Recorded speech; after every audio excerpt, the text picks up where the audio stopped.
পরম করুণাঘন বিগ্রহ,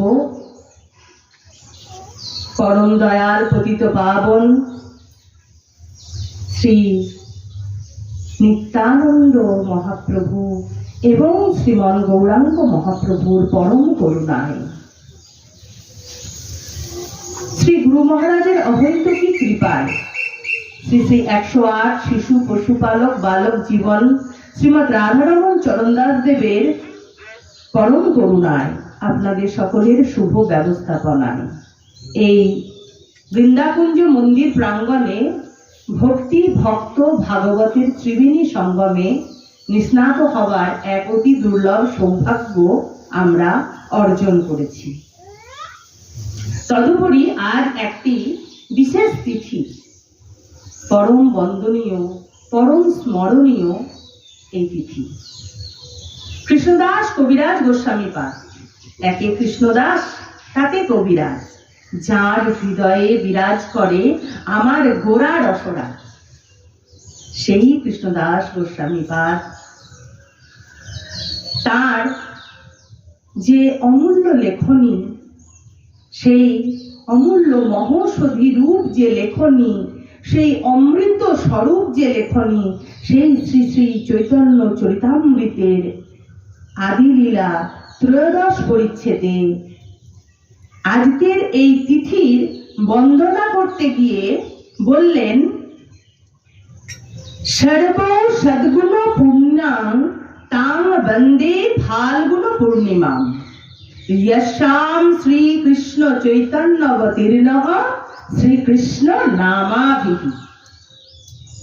বলছেন এই যে তিথি, আজকের এই তিথি সর্ব সদ্গুণ পূর্ণা, সমগ্র বিশ্বের কাছে পরম বন্দনীয় পরম স্মরণীয় আজকের এই তিথিটি। কেন? বলছে এই তিথিতে শ্রীমান মহাপ্রভু অবতীর্ণ হয়েছিলেন। কেমন ভাবে অবতীর্ণ হয়েছিলেন? বলছে অবতীর্ণ কৃষ্ণ নামাভিহি। তিনি অবতীর্ণ হয়েছিলেন শুধু নয়, তিনি কৃষ্ণ নামের সহিত অবতীর্ণ হয়েছিলেন। বলছে নামের সহিত অবতীর্ণ,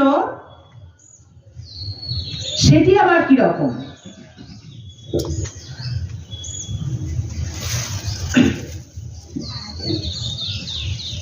বলছে নাম তো পূর্ব থেকেই ছিলেন, তাহলে নামের সহিত অবতীর্ণ কথাটি বলা হলো কেন?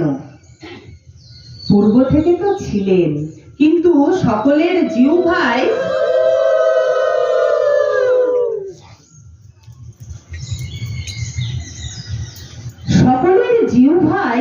সেই নাম কিন্তু উচ্চারিত হতো না।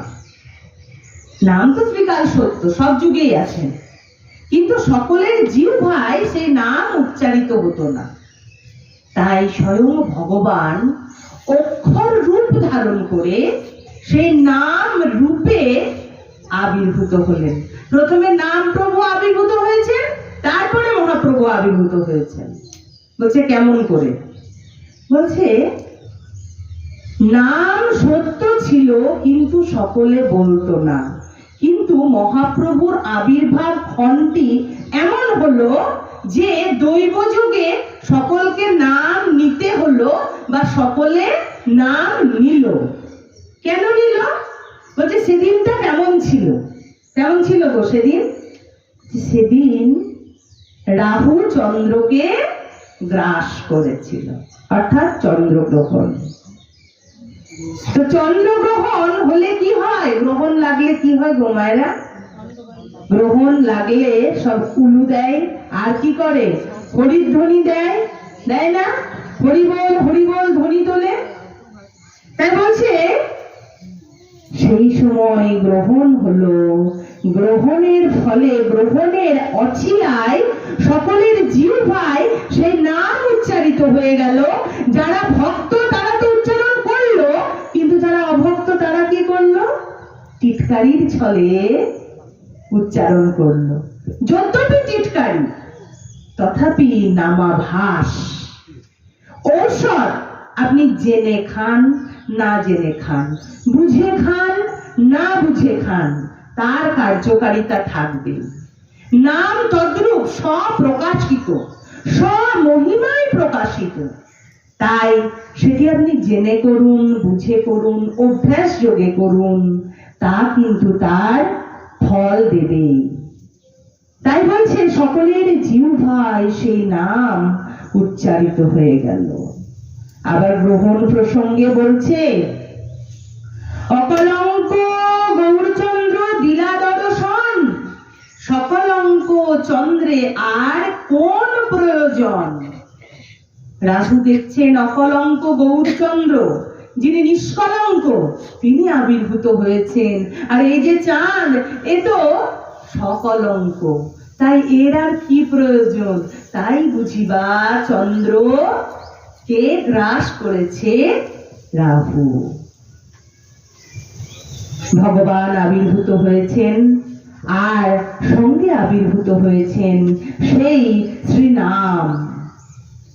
সেই সকলের জিহ্বায় যে মুহূর্তে নাম উচ্চারিত হয়েছে, সেই ক্ষণে গৌর কৃষ্ণ ভূমি অবতারী, ঠিক তখনই উনি অবতীর্ণ হলেন। কবিরাজ গোস্বামী পাদ লিখলেন, এই যে আজকের শুভ দিনে শ্রী গৌরাঙ্গ মহাপ্রভুর আবির্ভাব লীলা কথাটি যদি শ্রবণ করা হয়, তাহলে তার যে প্রেম, যে পঞ্চম পুরুষার্থ প্রেম আমার মহাপ্রভু দিতে এসেছেন, সেই প্রেম লাভ অনিবার্য।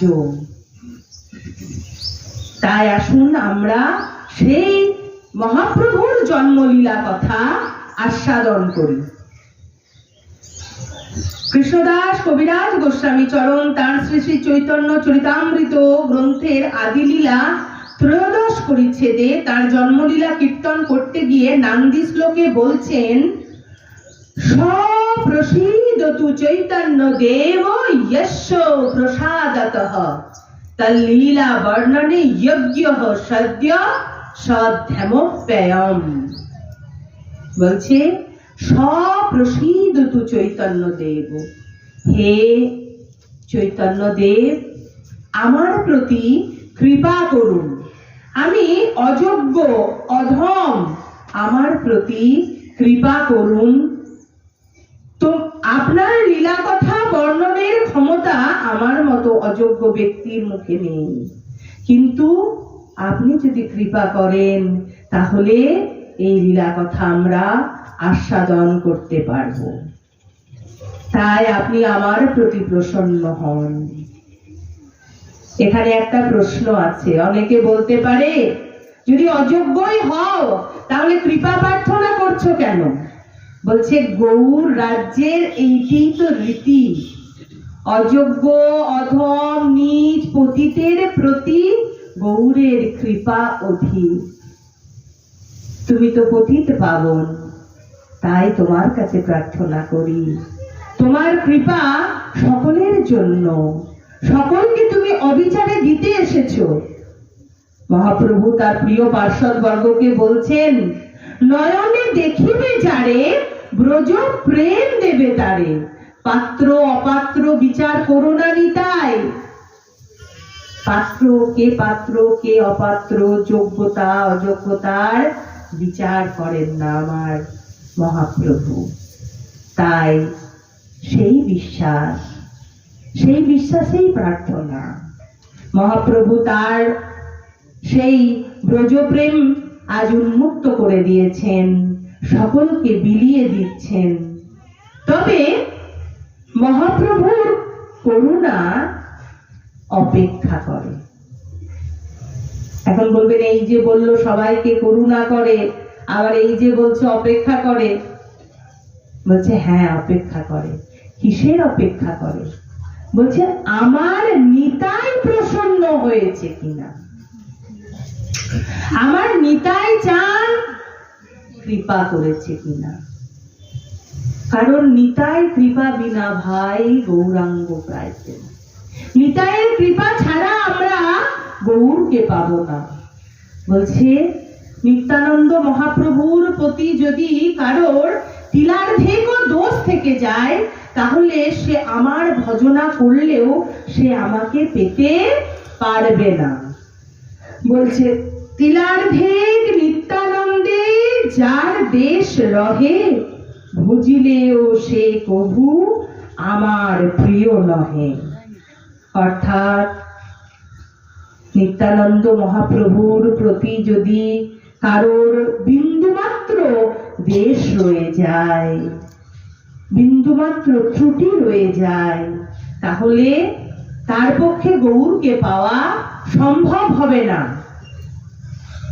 কারণ অতি গুরু নিত্যানন্দ এই অবতার, নিত্যানন্দের এই অবতারটি অতি গুরু অবতার।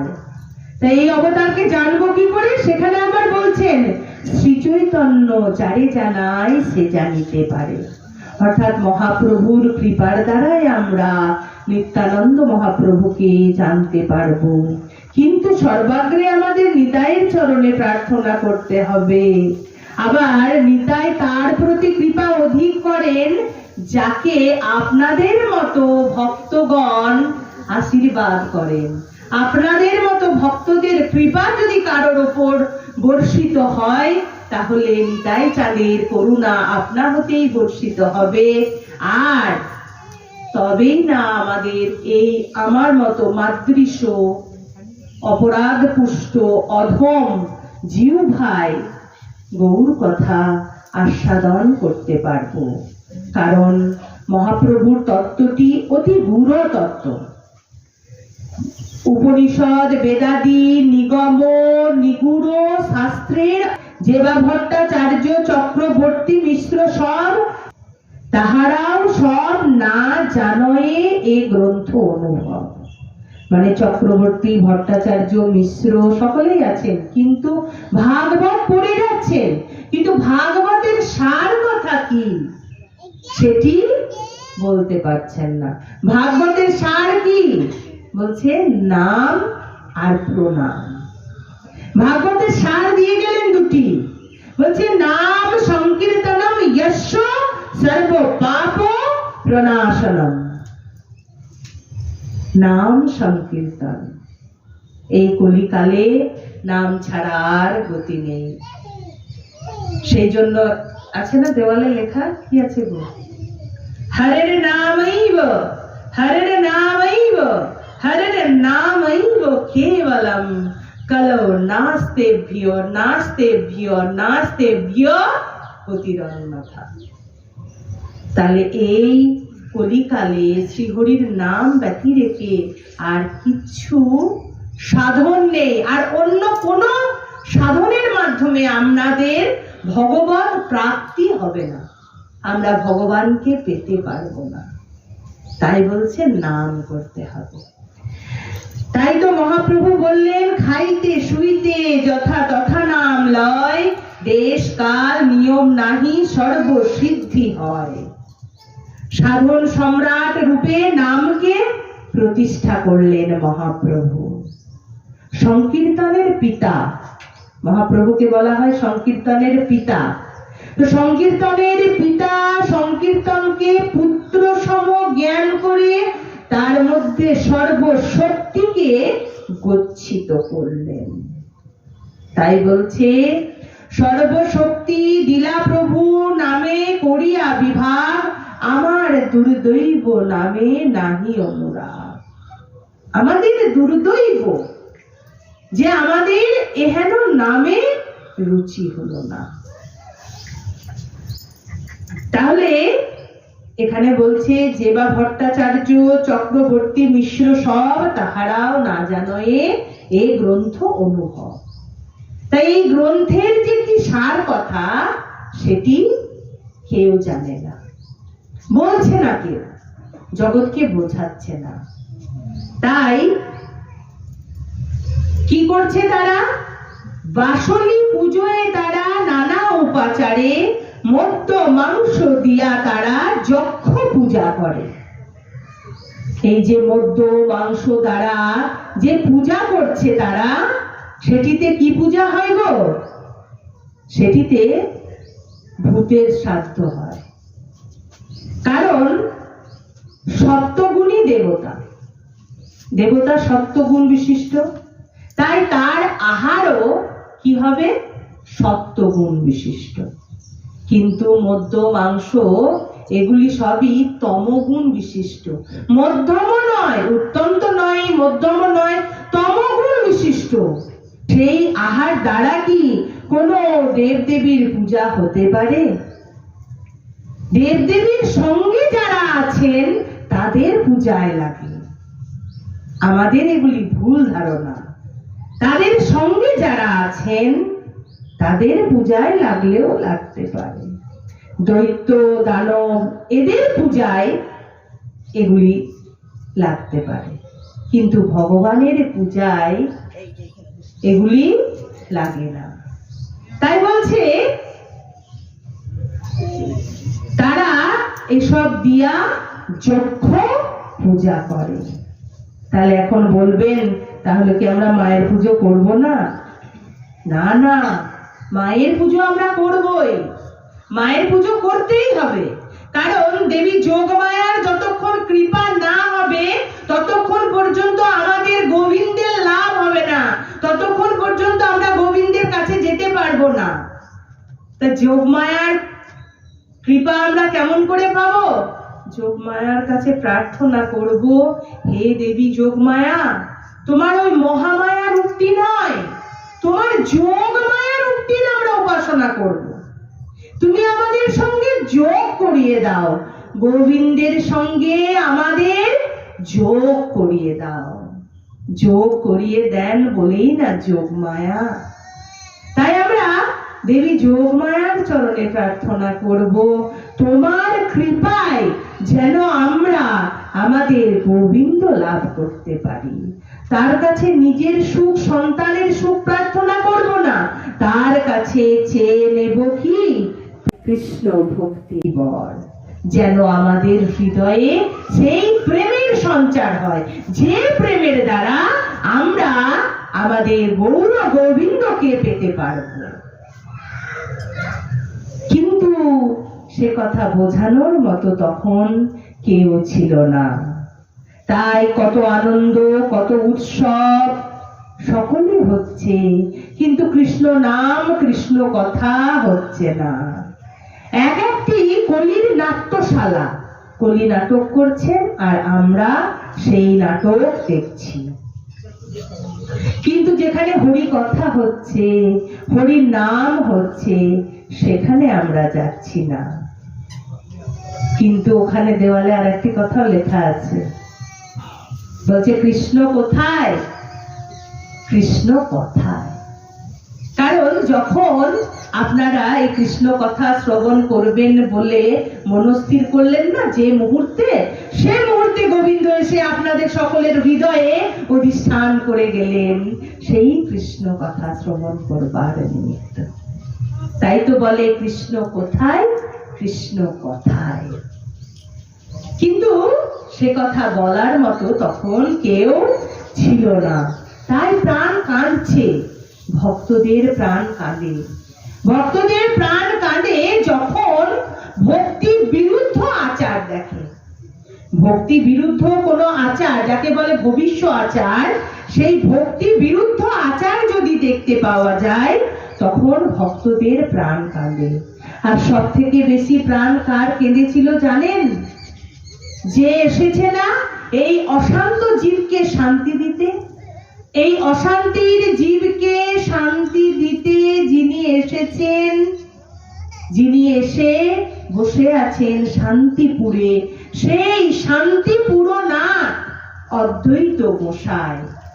সেই অদ্বৈত গোসাই তার প্রাণ সব থেকে বেশি কেঁদেছে। তিনি মনে মনে ভাবছেন, এই সর্বজীবকে আমি উদ্ধার করে নিয়ে যাব কি করে? বলছেন একটি উপায় আছে। কি উপায়? বলছে এক উপায়, মোর প্রভু আসে যদি করেন অবতার। মোর প্রভু আসি যদি করেন অবতার। এখানে এই অদ্বৈত তত্ত্বটি আমাদের একটু অনুভব করতে হবে। এই অদ্বৈত মহাপ্রভু সবাই চেনেন নিশ্চয়, অদ্বৈত মহাপ্রভু গৌরানা ঠাকুর আমার সেই অদ্বৈত গোসাই। তো সেই অদ্বৈত তত্ত্ব, তিনি তো স্বয়ং ভগবান, মহাবিষ্ণুর অবতার। তো তিনি আবার বলছেন, আমার প্রভুকে যদি নামিয়ে আনতে পারতাম। তাই বলছে, জয় জয় অদ্বৈত সো বহু অদ্ভুত। এই যে অদ্ভুত শব্দটা ব্যবহার করলেন না, তো বলছে অদ্ভুত কি জন্যে? এক তো তিনি স্বয়ং ভগবান, কারণ মহাবিষ্ণুর অবতার। আমরা জানি এতদিন পর্যন্ত যে মহাবিষ্ণুর থেকেই যত যত অবতার এসেছে, তাই তো? বামন, নৃসিংহ, রাম, পরশুরাম, এই যে যত যত অবতার এসেছেন সব মহাবিষ্ণুর থেকেই এসেছেন। সেই মহাবিষ্ণুর অবতার আমার অদ্বৈত গোসাই। তো সে আবার বলছে তোমার প্রভু, আমার প্রভু। তো তোমার প্রভু কে ঠাকুর? বলছে মোর প্রভু আসে যদি করে অবতার। হলো না একটা অদ্ভুত ব্যাপার? আর একটা অদ্ভুত, বলছে তিনি মহাবিষ্ণুর অবতার ঠিকই, কিন্তু তার মধ্যে আবার সদাশিব অনুপ্রবিষ্ট আছেন। একই অঙ্গে সৃষ্টি এবং ধ্বংস। সৃষ্টি আর ধ্বংস কেন? কারণ বিষ্ণু কিসের প্রতীক? সৃষ্টির প্রতীক। আর শিব কিসের প্রতীক গো? ধ্বংসের প্রতীক। তো একসঙ্গে এক শরীরে সৃষ্টি আর ধ্বংস পাশাপাশি কি করে থাকবে? ধ্বংস বলল, আমি জীবের অনাদিকালের পাপ তাপ সকল ধ্বংস করে দেব। আর সৃষ্টি বলল, তুমি কি করবে? সৃষ্টি বলল, আমি জীবের হৃদয়ে সেই প্রেমের সঞ্চার করব। তাই হলো না আর একটি অদ্ভুত? একই সঙ্গে তাই সৃষ্টি এবং ধ্বংস তার দেহেই বিরাজমান। এই অদ্বৈত গোসাই যদি না ডাকতেন তাহলে কি আমরা গৌর পেতাম? এই অদ্বৈত প্রভুর কৃপাতেই আমরা গৌর লাভ করেছি।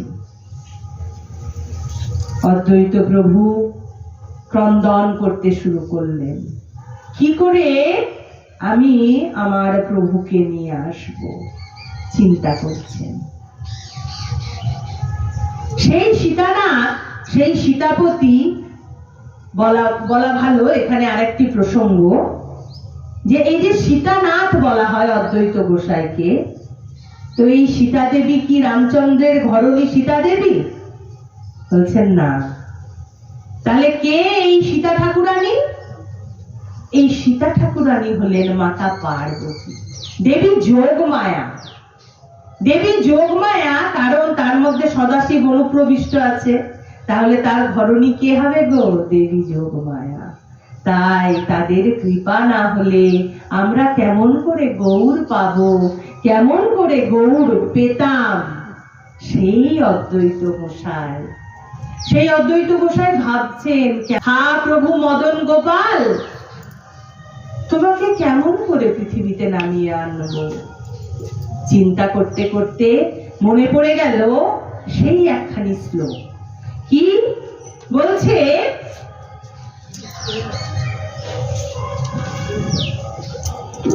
গঙ্গা জল তুলসী দল জল চুলুকে নওয়া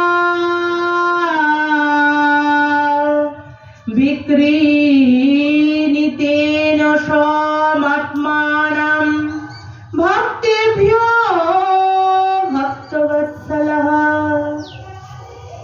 বলছে গঙ্গা জল আর তুলসী দল, গঙ্গা জল আর তুলসী দল, এই দিয়ে যদি কোনো ভক্ত ভগবানের আরাধনা করে তাহলে ভগবান তার ঋণ কিরূপে পরিশোধ করবেন তা ভেবে পায় না। বলছে তুমি বৈকুণ্ঠাধিপতি, স্বয়ং লক্ষ্মী দেবী তোমার ঘরণী, আর তুমি বলছো কিনা সামান্য গঙ্গা জল আর তুলসী দল দিলেই তুমি সন্তুষ্ট? সেই ভক্তের ঋণ তুমি শোধ বলছে না গো, সামান্য নয়। এই যে তুলসী, তার মাহাত্ম্য কোনো অংশে বর্ণনা করে শেষ করা যায় না। তো সেই তুলসী দল আর গঙ্গাবাড়ি। তো গঙ্গাবাড়ি মানে কি? ভগবানের চরণ বাড়ি, বামন দেবের চরণামৃত যা গঙ্গা বাড়ি রূপে বয়ে যাচ্ছে, সেই গঙ্গা বাড়ি। আর তার সঙ্গে মিশে যায় কি? তার সঙ্গে যদি মেশে ভক্তের নয়ন বাড়ি, মানে ভক্তের চোখের জল, তাহলে সেই স্বয়ং ভগবানকেও নামিয়ে আনা যায়। তাই আমরা ভাবি যে ভগবানের আরাধনা করতে, ভগবানের আরাধনার জন্য বুঝিবা অনেক খরচের প্রয়োজন। না গো, ভগবান তোমার টাকা পয়সা গয়না গাঠি তুমি কি দিলে কি দিলে না, তাতে প্রসন্ন হন না।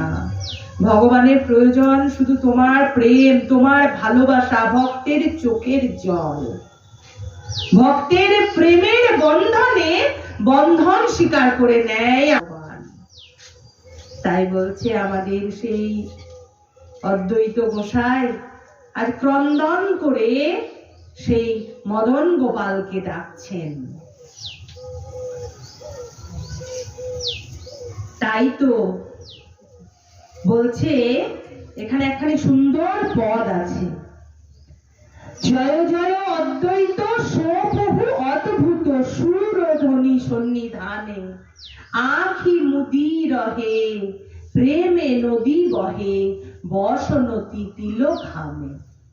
গঙ্গা বক্ষে দাঁড়িয়ে, সুরধ্বনি মানে গঙ্গা, গঙ্গা বক্ষে দাঁড়িয়ে তিনি চোখ বন্ধ করে ক্রন্দন করছেন আর ডাকছেন, হে প্রভু মদন গোপাল এসো।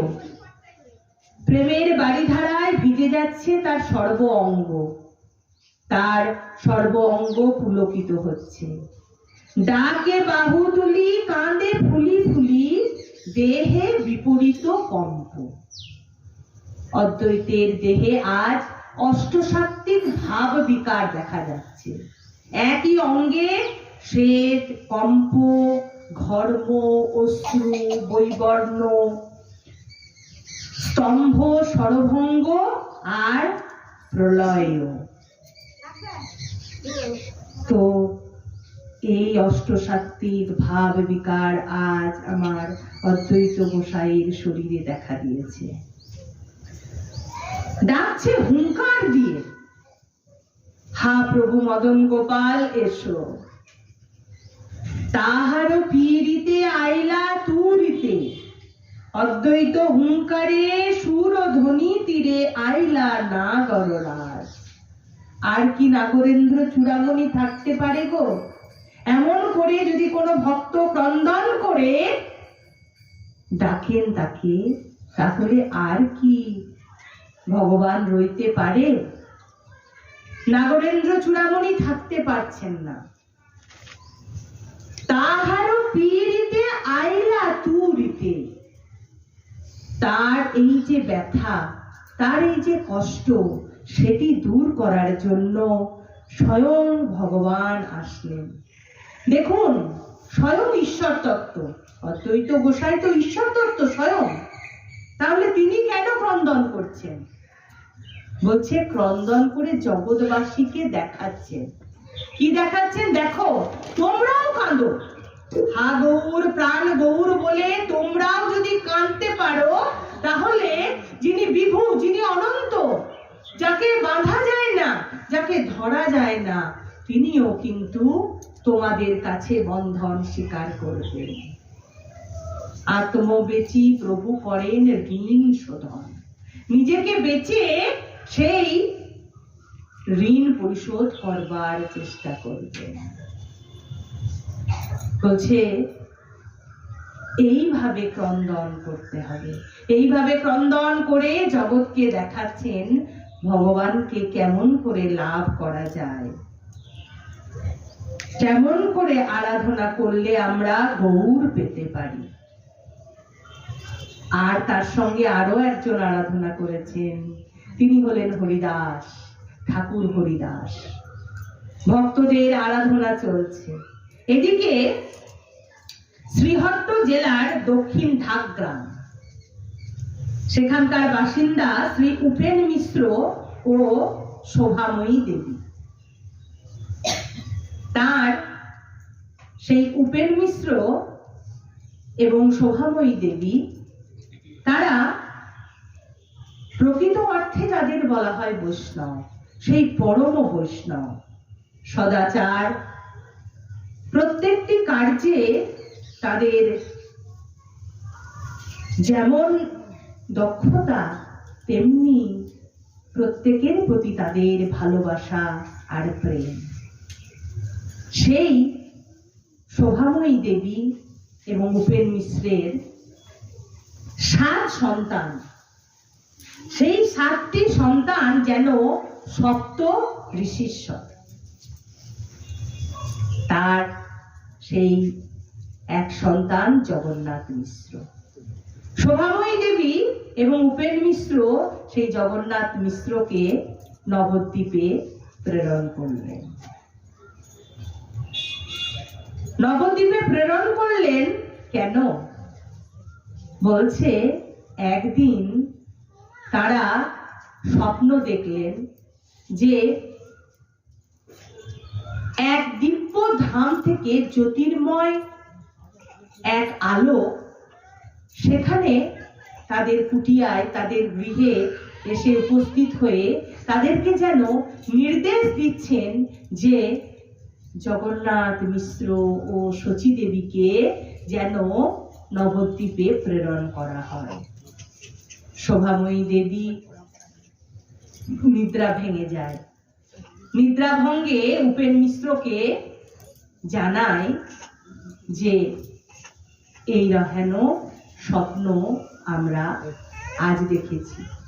দুজনেই একই স্বপ্ন, দুজনেই একই স্বপ্ন যদি দেখে এরকম কখনো হতে পারে? যদি কখনো কেউ দেখে তাহলে জানতে হবে এটি দৈব আদেশ, দৈব নির্দেশ। এই উপেন মিশ্র শোভাময়ী দেবী হলেন আমার মহাপ্রভুর ঠাকুরদা আর ঠাকুমা। জগন্নাথ মিশ্র এবং শচী মাতা দুইজনে নবদ্বীপে আসলেন। নবদ্বীপে এসে তারা বসবাস শুরু করলেন। তাদের সুন্দর ব্যবহার এবং সবার সাথে আত্মীয়তা কিছুদিনের মধ্যেই তাদেরকে নবদ্বীপে সকলের চোখের মণি করে তুলল। সকলের চোখের মণি হয়ে উঠলেন সেই জগন্নাথ মিশ্র ও শচী মাতা। কিন্তু তাদের বড় দুঃখ। কেন? বলছে তাদের 8টি কন্যা সন্তান, 8খানি কন্যা সন্তান। সেই কন্যা সন্তানদের গর্ভপাত হয়ে গেছে। 8খানি কন্যা সন্তান গর্ভপাত হয়ে গেছে। যাতে এ প্রসঙ্গে কোথাও কোথাও উল্লিখিত আছে যে যতবারই শচী মাতা গর্ভ সঞ্চার হয় আমার অদ্বৈত গোসাই তাকে দণ্ডবৎ করে আর তার গর্ভপাত হয়ে যায়। তাদের মনে বড় দুঃখ। তারা এখন ভগবানের আরাধনা করতে শুরু করলেন। ভগবানের কৃপায় তার কোল আলো করে আসলেন বিশ্বরূপ। বিশ্বরূপ যিনি আমার নিমাইয়ের দাদা। তো বলছে এই ভগবান আসবেন। ভগবান গৌর হরি হলেন আমার সেব্য তত্ত্ব। গৌর হরি হলেন আমার সেব্য তত্ত্ব, অর্থাৎ ভগবত তত্ত্ব। তো ভগবান আসার আগে তার সেবক চাইতো। সেবক তত্ত্ব হলো আমার নিতাই চাঁদ। সেবক তত্ত্ব হলো আমার নিতাই চাঁদ। এই নিতাই চাঁদ 2 স্বরূপে প্রকাশিত হলেন। একটি স্বরূপে তিনি শচী মায়ের গর্ভে বিশ্বরূপ রূপে প্রকাশ পেলেন, আর এক স্বরূপে তিনি মা পদ্মাবতীর গর্ভে আমাদের এক চক্রায় আবির্ভূত হলেন। পরবর্তীতে সন্ন্যাস নিয়ে যখন এনারা এই আমার বিতায় যান এবং বিশ্বরূপও বেরিয়ে আসেন, তখন সেই দুই বলরাম দেহ, সেই দুই বলদেব দেহ একীভূত হয়ে যায় এবং একীভূত হয়ে সেই পূর্ণ কুম্ভ, পূর্ণ রাম নিত্যানন্দ মহাপ্রভু সেবক তত্ত্ব রূপে আমার গৌর হরির সেবক তত্ত্ব রূপে তিনি প্রকাশ লাভ করেন। তাই বলছে বিশ্বরূপ যিনি বলদেবের দেহ, সেই বিশ্বরূপ আবির্ভূত হয়েছেন। মা মনে মনে ভাবছে, আমার যদি আর একটি সন্তান হতো, তাহলে যেমন ব্রজে কানাই বলাই একসাথে খেলতো, আমার আমিনাতেও আজকে সে কানাই বলাইয়ের মতো তারা একসঙ্গে খেলবে। মা ভাবছেন। এমত অবস্থায় এদিকে একদিন ভোর রাতে মা স্বপ্ন দেখলেন যে এক দিব্য জ্যোতি, এক প্রবল জ্যোতির ছটা যেন তাদের গৃহের দিকে ধেয়ে আসছে এবং সেই ছটা ক্রমে তার গৃহ অভ্যন্তরে প্রবেশ করে প্রথমে জগন্নাথ মিশ্রের হৃদয়ে এবং তৎপরবর্তীতে সচিমাতার হৃদয়ে আবির্ভূত হলেন। যিনি অনন্ত, যিনি বিভু, যাকে কেউ ধরতে পারে না, যাকে কেউ বাঁধতে পারে না, সেই সচ্চিদানন্দ ভগবানও আজ বাৎসল্য প্রেমের আধারে বাধা পড়ে গেলেন। তাহলে সেই বাৎসল্য প্রেমের আধারটি কত বৃহৎ, সেই বাৎসল্য প্রেমটি কত বৃহৎ, যা আমার সেই অনন্ত কোটি ব্রহ্মাণ্ডের যিনি নায়ক, যার লোমকূপ বিবর থেকে অনন্ত কোটি ব্রহ্মাণ্ডের সৃষ্টি, সেই বিভু সচ্চিদানন্দ আর সচিমাতার গর্ভে সচিমাতার প্রেমে আবদ্ধ হয়ে গেলেন, সচিমাতার বাৎসল্য রসে আবদ্ধ হয়ে গেলেন। তাই বলছে যে আকুল হয়ে যদি ভগবানের নিকট প্রার্থনা করা যায়, তাহলে তিনি অবশ্যই ধরা দেবেন। মা উঠে গিয়ে তার স্বামীকে প্রণাম করে গঙ্গায় গেলেন অবগাহন করতে। ওদিকে গঙ্গায় আমার অদ্বৈত গোসাই শান্তিপুরে গঙ্গায় তিনি কি করছেন? সেই আরাধনা করছেন। গঙ্গা জলে দাঁড়িয়ে অবগাহন করে, সেই গঙ্গা জলে দাঁড়িয়ে সেই তুলসী দল আর গঙ্গা বাড়ি আর তার নয়ন বাড়ি দিয়ে আরাধনা করছেন। গঙ্গা আর বইতে পারছে না, ভক্তের নয়ন বাড়ি আর বিন্দু বিন্দু শ্বেত, বিন্দু বিন্দু অশ্রু যা জলের মধ্যে সেই গঙ্গা বাড়িতে নিমজ্জিত হচ্ছে। মা গঙ্গা বলছেন, এ ভার আমি আর বহন করতে পারছি না, তাই বুঝি আজ সেই তুলসী দল উজানে বইতে লাগলো।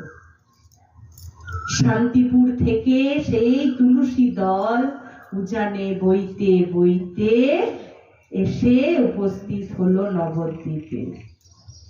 আর অদ্বৈত প্রভু নৃত্য করতে শুরু করলেন, ডাকতে শুরু করলেন, হরিদাস হরিদাস এসো, দেখো দেখো সেই তুলসী দল, চলো দেখি তো কোথায় যাচ্ছে। ছুটছেন তুলসী দলের পিছনে, ছুটতে ছুটতে গিয়ে দেখছেন সেই তুলসী দল যেখানে নবদ্বীপের যে ঘাটে সচিমাতা স্নান করছিলেন, সেই তুলসী দল তাকে প্রদক্ষিণ করছে। প্রদক্ষিণ করতে করতে তুলসী দল তার উদরে অন্তর্হিত হয়ে গেলেন। আজ অদ্বৈত গোসাইয়ের বড় আনন্দ, তিনি আনন্দে নৃত্য করতে শুরু করলেন। মা সচিমাতা স্নান করে উঠে আসছেন, অদ্বৈত গোসাই তাকে প্রণাম করতে যাচ্ছেন। প্রণাম করলে মাতা সচিমাতার একটু ভয় হচ্ছে, আতঙ্ক হচ্ছে। আগেকার তো অনেক রকম ব্যাপার ঘটেছে, তো সেই পূর্ববৎ স্মৃতি স্মরণে এসে তার হৃদকম্প হতে শুরু হয়েছে। মা বলছেন, কেন আপনি আমাকে এইভাবে দণ্ডবৎ করছেন? বলছে, না মা, তোমারে নয়, তোমার অন্তরে, তোমার গর্ভস্থ যে দৈব শিশুটি আছে, আমি তাকে দণ্ডবৎ করছি। আস্তে আস্তে গর্ভ লক্ষণ প্রকাশ পেতে থাকে। ধীরে ধীরে সেই গর্ভ লক্ষণ প্রকাশ পেতে থাকলো। এবারে মাস আসলো, এগিয়ে যাচ্ছে একের পর এক মাস। মা মাঝে মাঝেই দেখছেন রাত্রিরে তার গৃহে যেন দেবতারা এসে স্তুতি করছেন। মা উঠে বলছেন, জানো, তার জগন্নাথ মিশ্রকে বলছেন মা, যে জানো, আমি রোজ দেখছি নানা দেবতা গন্ধর্ব সকলে এসে আমার গৃহে, আমার আঙিনায় স্তব স্তুতি করছেন। এইভাবে অগ্রহায়ণ মাস উপস্থিত হলো। 10 মাস, 10 মাস গর্ভ সঞ্চার হলে শিশু ভূমিষ্ঠ হয়। প্রাকৃত জগতের এটি নিয়ম। কিন্তু 10 মাস অতিক্রম করে গেল, কারণ তিনি যখন স্বপ্নটি দেখেছিলেন সেটি ছিল মাঘ মাস, তাহলে অগ্রহায়ণ মাসে পূর্ণ হয়ে যাওয়ার কথা, কিন্তু সন্তান ভূমিষ্ঠ হলো না। 11 মাস হয়ে গেল। চিন্তায় পড়ে গেলেন দম্পতি। তখন 12 মাস যখন হতে এলো, ভাবছেন, একি সেই ব্যাসদেব পুত্র যেমন হয়েছিলেন সুখদেব গোস্বামীপাদ, সেই রকম কেউ, নাকি এ সেই ভক্ত প্রহ্লাদ? তাই মনে মনে ভাবছেন আর প্রার্থনা করছেন, তুমি এবার প্রকট হও। কিন্তু শিশু ভূমিষ্ঠ হচ্ছে না। চিন্তায় পড়ে গেলেন। পিতা ছুটলেন। তখন তার শ্বশুর মশাই, সেই শ্বশুর মশাইয়ের কাছে, অর্থাৎ শচীদেবীর মাতার কাছে নীলাম্বর চক্রবর্তী মহাশয় তার কাছে গেলেন। তিনি জ্যোতিষবিদ ছিলেন। জ্যোতিষ চর্চা করে, জ্যোতিষ বিচার করে দেখে বললেন, তোমার পুত্র অতি সুলক্ষণ, সে অতি শীঘ্রই ভূমিষ্ঠ হবে। সে কোনো সাধারণ পুত্র নয়। শুভ তিথি, শুভ লগ্নকে আশ্রয় করে এই ফাল্গুন মাসে তোমার সন্তান ভূমিষ্ঠ হবে। তোমার সন্তান কোন সাধারণ মানুষ নয়। দেখতে দেখতে গর্ভ হলো 13 মাস। 1407 ফাল্গুন মাস পূর্ণমাসী সন্ধ্যাকাল হইল শুভক্ষণ। শুভ মুহূর্ত এসে গেল, শুভক্ষণ এসে গেল। এদিকে ফাল্গুন মাস মানে কি গো? নব বসন্তের আগমন। চারিদিকে গাছে গাছে নতুন পত্র, নতুন পল্লবে চারিদিক আমোদিত হয়ে গেছে। গাছগুলি, বৃক্ষগুলি কেমন হয়েছে? ফুলে ফুলে ভরে উঠেছে। এক তো বসন্ত ঋতু, তারপরে আজকে আবির্ভূত হবেন স্বয়ং গোলকাধিপতি, সেই ব্রজেন্দ্র নন্দন। ব্রজেন্দ্র নন্দন আবির্ভূত হবেন, যে সে নয়। ওই পদে আছে না, ব্রজেন্দ্র নন্দন যে শচী সুত হইল সে, ব্রজেন্দ্র নন্দন যে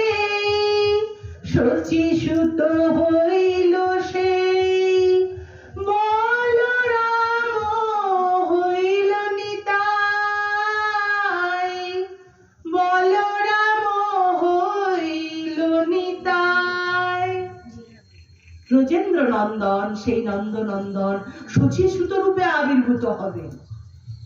আর বলরাম এসেছে নিতাই রূপে আগেই। আর এই মায়ের কাছে আছে বিশ্বরূপ রূপে। তাই আজ প্রকৃতিও সেজেছে। আর দোল পূর্ণিমা, সকাল থেকে সকলে রঙে রঙে রঙিন হয়ে গেছে। দোল পূর্ণিমায় সকলের হৃদয়ে রঙের ছোঁয়া জেগেছে, সকলের হৃদয়ে আনন্দ উদ্বেল হয়ে উঠেছে, সকলে রং খেলেছে। এমন সময় সায়ংকাল, সন্ধ্যাকাল উপস্থিত হয়েছে। ঠিক সেই সন্ধ্যাকালে পূর্ণ চন্দ্রে আকাশে উদয় হয়েছে। এমন সময় হঠাৎ সকলে দেখছে, আরে চন্দ্র হ্রাসপ্রাপ্ত হচ্ছে, চন্দ্র হ্রাসপ্রাপ্ত হচ্ছে। কেন চন্দ্র হ্রাসপ্রাপ্ত হচ্ছে? বুঝিবা গ্রহণ এসেছে, গ্রহণ, গ্রহণ লেগেছে। গ্রহণ হলে সবাই কি বলে? হরিবোল হরিবোল হরিবোল। সকলে সেই হরিবোল ধ্বনি তুলেছে। আর ঠিক সেই সময় বলছে, ঠিক সেই সময় আমার গৌর কৃষ্ণ ভূমি অবতারী।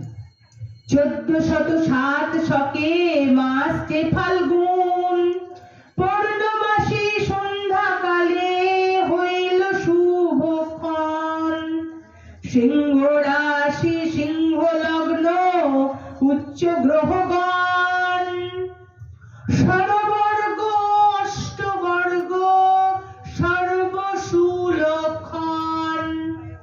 অকলঙ্ক গৌরচন্দ্র দিলা দর্শন, সকলঙ্ক চন্দ্রে আর কোন প্রয়োজন। এত জানি রাহু কইল চন্দ্রের গ্রহণ, কৃষ্ণ কৃষ্ণ হরি নামে ভাসে ত্রিভুবন।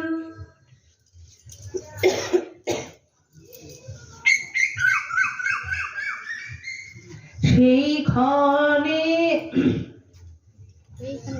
জগত ভরিয়া লোক বলে হরি হরি। সেই ক্ষণে গৌর কৃষ্ণ ভূমি অবতারী।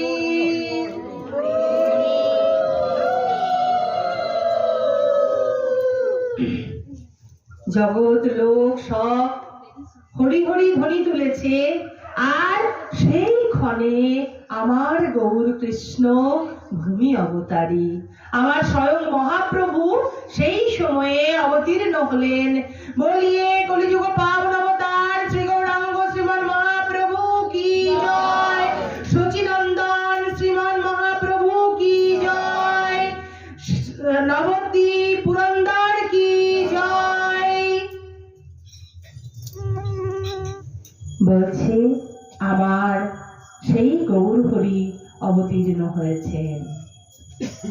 তাই মাতা সচী মাতা জগৎবাসীকে দেখালেন যে দেখো, এমন করে ডাকলে গৌরকে পেতে পারো। এমন বাৎসল্য রসের আধার সেই সচী মাতা। তা বলছে পাখি তো আকাশে উড়ে বেড়ায়, সে পাখিকে যার সাধ্য আছে সেই তো ধরবে। আজ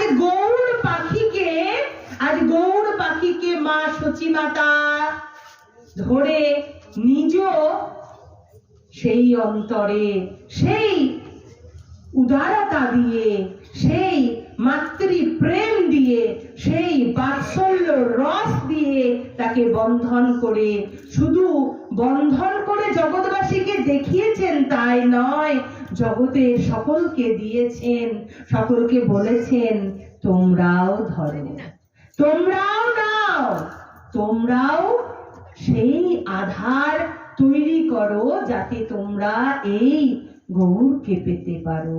তাই তো নবদ্বীপ যদি যায় তাহলে প্রথমে আমাদের কাকে দর্শন করতে হয়? প্রথমে গঙ্গায় অবগাহন করতে হয়, তারপরে সেই সচিমাতার কাছে যেতে হয়, কারণ মা কৃপা না করলে তো আমরা গৌরচাঁদকে পেতাম না। সচিমাতার কৃপা ছাড়া গৌর লাভ করা যায় না। তাই নবদ্বীপে গিয়ে গঙ্গায় অবগাহন করলেন, প্রেম ভক্তি লাভ করলেন।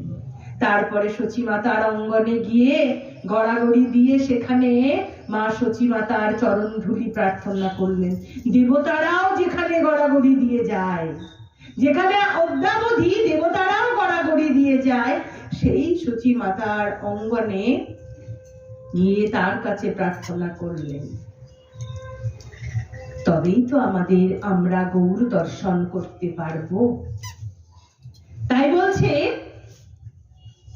সেই হরিনাম যখন শুরু হলো তখন আমার মহাপ্রভু অবতীর্ণ হলেন। গ্রহণ শুরু হয়েছিল তখন। বস্তুতপক্ষে তিনটি গ্রহণ হলো, একটি হলো ভূলোকে, একটি হলো গোলকে, আর একটি হলো আকাশে। কিরকম বলছে, তিনটি গ্রহণ হয়েছে। তো ভূলোকে কি গ্রহণ হয়েছে? ভূলোকে সবাই কি গ্রহণ করেছে? নাম গ্রহণ করেছে। ভূলোকে যতজন আছেন চারিদিকে সবাই নাম গ্রহণ করেছেন। আর গোলকে কি গ্রহণ হয়েছে? বলছে গোলকে গ্রহণ হয়েছে স্বয়ং গোলকাধিপতি স্বয়ং গোবিন্দ গ্রহণ করলেন। কি গ্রহণ করলেন? রাধা রানীর ভাব কান্তি, অঙ্গ কান্তি গ্রহণ করলেন। কারণ ইনি তো কৃষ্ণ ব্রজেন্দ্র নন্দন, নন্দ নন্দন। আর বহিরঙ্গে তার কি রূপ? বহিরঙ্গে সেই রাধার কনক চম্পক পুষ্পের ন্যায় সেই অঙ্গ কান্তি তিনি গ্রহণ করলেন। আর একটি তো গ্রহণ হয়েছে যে রাহু চন্দ্রকে গ্রাস করেছে, চন্দ্র গ্রহণ। তাই তিনটি গ্রহণ। তো এই তিনটি গ্রহণ হলো যার মধ্যে আমার মহাপ্রভু আবির্ভূত হলেন। সকলে জয়ধ্বনি দিতে শুরু করলেন, সকলে বলছেন জগন্নাথ মিশ্রকে বাধাই দিচ্ছেন, সকলে জগন্নাথ মিশ্রকে আনন্দ দিচ্ছেন। আমরাও সেই জগন্নাথ মিশ্রকে আমরাও একটুখানি বাধাই দেব। হ্যাঁ, তো বলছে জগন্নাথ মিশ্রের ঘরে আনন্দ বাধাই। সবাই করতালি সহযোগে আমরা একটু জন্মলীলা কীর্তনটা আস্বাদন করি।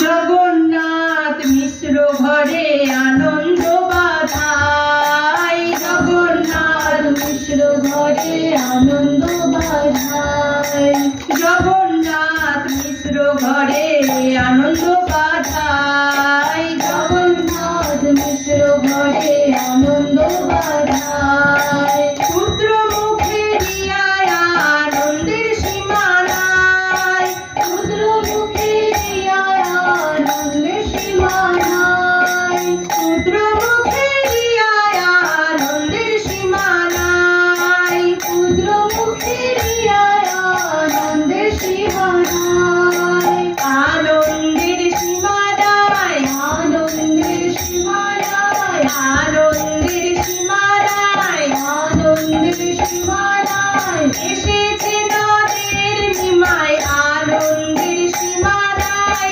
এসেছে নদের নিমায় আনন্দের সীমা নাই, এসেছে নদের নিমায় আনন্দের সীমা নাই, এসেছে নদের নিমায় আনন্দের সীমা নাই। পুত্র মুখে দিয়ায় আনন্দের সীমা নাই, পুত্র মুখে দিয়ায় আনন্দের সীমা নাই, পুত্র মুখে দিয়ায় আনন্দের সীমা নাই, পুত্র মুখে দিয়ায় আনন্দের সীমা নাই। যদি রুদ্র ভীত ঘোষ অঙ্গনে ঢালিয়া, যদি রুদ্র ভীত ঘোষ অঙ্গনে ঢালিয়া, যদি রুদ্র ভীত ঘোষ অঙ্গনে ঢালিয়া, যদি রুদ্র ভীত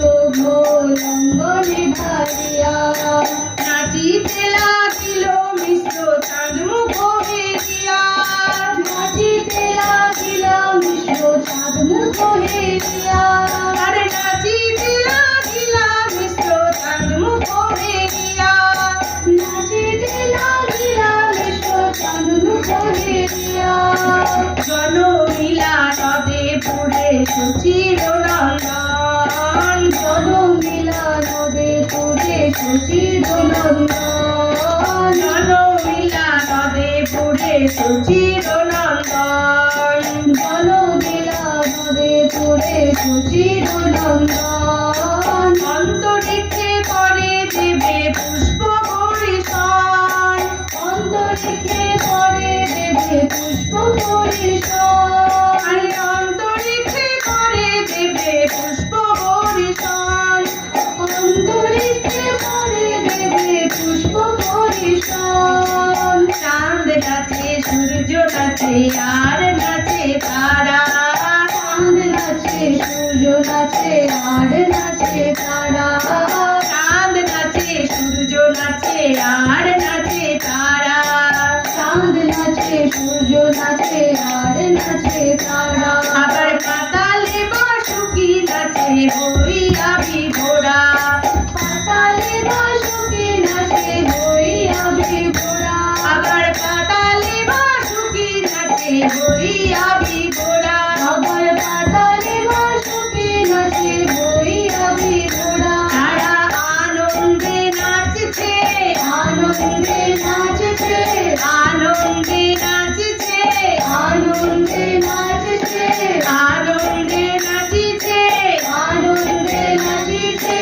স্বর্গে চন্দ্র তারায় আনন্দে নাচিছে, স্বর্গের চন্দ্র তারায় আনন্দে নাচিছে, পাতালেও নাচিছে, পাতালেও নাচিছে, পাতালেও নাচিছে, পাতালেও নাচিছে। বাসুকি নাচ ফনা তুলে আনন্দে নাচিছে, বাসুকি নাচ ফনা তুলে আনন্দে নাচিছে, বাসুকি নাচ ফনা তুলে আনন্দে নাচিছে, বাসুকি নাচ ফনা তুলে আনন্দে নাচিছে। হরি বল বলে আনন্দে নাচিছে, হরি বল বলে আনন্দে নাচিছে, আনন্দে নাচিছে, আনন্দে নাচিছে, আনন্দে নাচিছে, আনন্দে নাচিছে। স্বর্গেও নাচিছে, পাতালেও নাচিছে, স্বর্গেও নাচিছে, পাতালেও নাচিছে, আনন্দে নাচিছে, আনন্দে নাচিছে। ব্রহ্মা নাচে শিব নাচে আর নাচে ইন্দ্র, ব্রহ্মা নাচে শিব নাচে আর নাচে ইন্দ্র, ব্রহ্মা নাচে শিব নাচে আর নাচে ইন্দ্র, ব্রহ্মা নাচে শিব নাচে আর নাচে ইন্দ্র। আবার নদে বাসি সবে নাচে পাইয়া গৌরাঙ্গ, আবার নদে বাসি সবে নাচে পাইয়া গৌরাঙ্গ, আবার নদে বাসি সবে নাচে পাইয়া গৌরাঙ্গ, আবার নদে বাসি সবে নাচে পাইয়া গৌরাঙ্গ। অপ্সরা নাচয়ে গান করয়ে গন্ধর্ব, অপ্সরা নাচয়ে গান করায় গন্ধর্ব, অপ্সরা নাচয়ে গান করয়ে গন্ধর্ব, অপ্সরা নাচয়ে গান করায় গন্ধর্ব। আর মঙ্গল জয়কার যে দেব পত্নী সর্ব, আর মঙ্গল জয়কার গে দেব পত্নী সর্ব, আর মঙ্গল জয়কার যে দেব পত্নী সর্ব, আর মঙ্গল জয়কার গে দেব পত্নী সর্ব, আর মঙ্গল জয়কার যে দেব পত্নী সর্ব, আর মঙ্গল জয়কার গে দেব পত্নী সর্ব। আনন্দ হইল, আনন্দ হইল, আনন্দ হইল, আনন্দ হইল, আনন্দ হইল, আনন্দ হইল। আরে এরা সবাই সবের মন ডুবিয়া রহিল, আরে এরা সবাই সবের মন ডুবিয়া রহিল, আরে এরা সবাই সবের মন ডুবিয়া রহিল, আরে এরা সবাই সবের মন ডুবিয়া রহিল। তাদের আনন্দ ধরে না,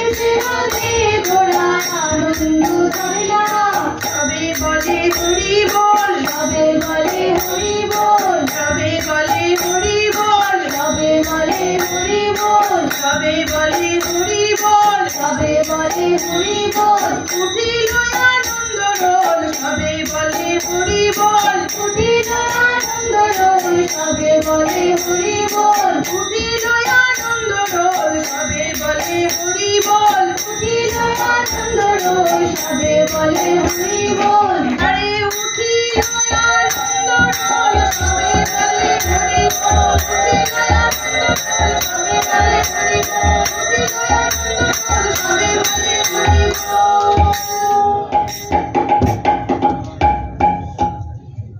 बोलिए कलियुग पावन अवतार श्री गौरांग श्रीमान महाप्रभु की जय, सचिनंदन गौर सुंदर की जय, मिश्र पुरंदर की जय।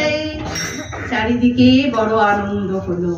এই মহাপ্রভুর আবির্ভাব লীলা কীর্তন, আবির্ভাব লীলা কথা মহাজন বাণীতে আস্বাদন করলে প্রেম ভক্তি লাভ অবশ্যম্ভাবী।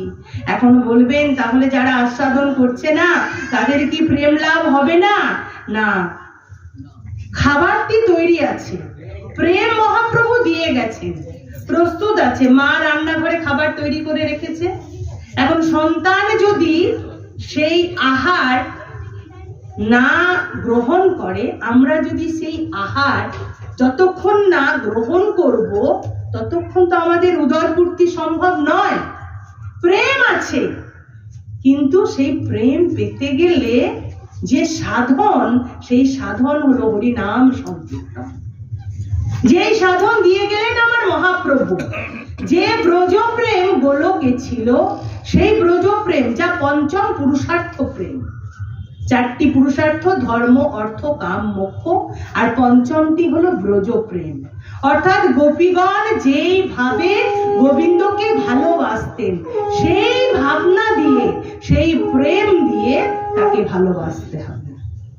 সেই ব্রজ প্রেম, পঞ্চম পুরুষার্থ প্রেম দিয়ে গেছেন আমার মহাপ্রভু। আর কোথায় দিয়েছেন? বলছেন নামের মধ্যেই সে প্রেম লুকানো আছে। পিঠাতে যেমন পুর দেওয়া থাকে না, পাটিসাপটা পিঠাতে দেখেছেন তো, পুর দেওয়া থাকে ভিতরে, বোঝা যায় না বাইরের থেকে। যত আস্বাদন করবেন পিঠাটি তত অনুভব হবে। তো নামের মধ্যেই সেই প্রেমের পুর দেওয়া আছে, তাই যত খুশি নাম করুন। যার যে নাম ভালো লাগে তিনি সেই নাম করুন। তবে শ্রী গুরুচরণ অবশ্যই আশ্রয় করে নাম করতে হবে। শ্রী গুরুচরণ আশ্রয় করে শ্রী নাম করুন। আর নাম করলেই আমাদের মহাপ্রভুর কৃপা লাভ হবে, নিতাই চাঁদের কৃপা লাভ হবে। নিতাই চাঁদের কৃপা করুণা লাভ হয়েছে বলেই না আমরা পেয়েছি গৌরমণ্ডল, যা আমার অভিন্ন ব্রজমণ্ডল। যে গৌরমণ্ডলের মধ্যে আমরা আছি, আমরা সব কিন্তু গৌরমণ্ডলের অন্তর্গত। গৌরমণ্ডল ভূমি যে বা জানে চিন্তামণি, তার হয় ব্রজভূমে বাস। তো আমরা যে গৌরমণ্ডলে জন্ম পেয়েছি তা তাদের অশেষ করুণার ফলে। তাই আমরা সেই নিতাই চাঁদকে আশ্রয় করে নিতাই চাঁদের নিকট প্রার্থনা জানাবো যে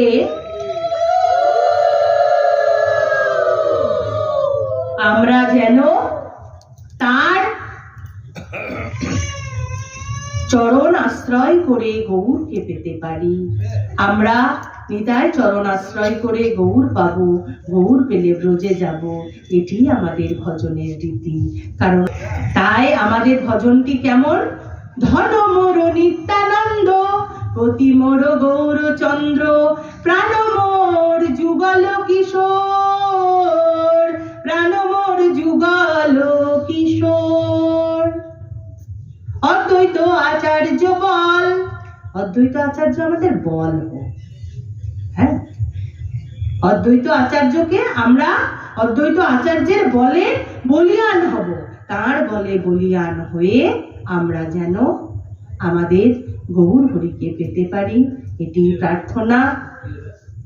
সকলের শ্রীচরণে প্রার্থনা।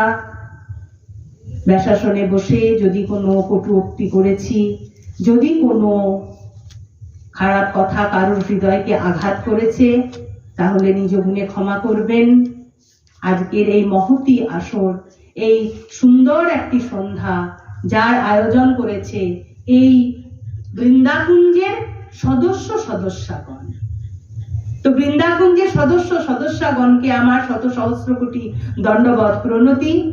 আপনারা সকলে প্রার্থনা করুন যেন আমরা সকলেই সেই গৌর চরণ পেতে পারি। আর আমার মতো অধমকে একটু কৃপা আশীর্বাদ করবেন যেন জীবনের শেষ দিন পর্যন্ত আমি আমার শ্রী গুরুদত্ত নাম ভজনিতাই গৌর রাধে শ্যাম জপ হরে কৃষ্ণ হরে রাম এই নাম করতে পারি। এই নাম করতে করতে যদি আমার জন্ম চলে যায়, পরের জন্মে যেন আবার রাধা রমণ গণে এসে এই নাম করতে পারি, এটি প্রার্থনা।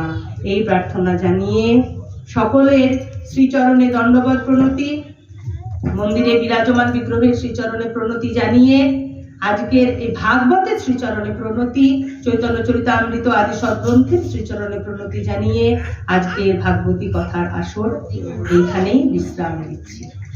শ্রী গুরু প্রেমানন্দে নিতাই গৌর হরি বল, নিতাই গৌর সীতানাথ হরি হরি বল, নিতাই গৌর সীতানাথ হরি হরি বল, হরি হরি বল, হরি হরি।